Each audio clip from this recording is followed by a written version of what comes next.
Third time this month, Bailey.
I believe you're all well aware that today is a bleak day in the history of our company.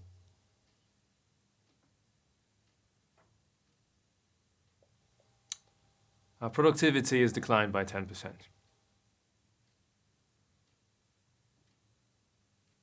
As I am sure anyone committed to this company will understand, due to the very sudden and drastic reduction in staff, your working hours will double effective immediately.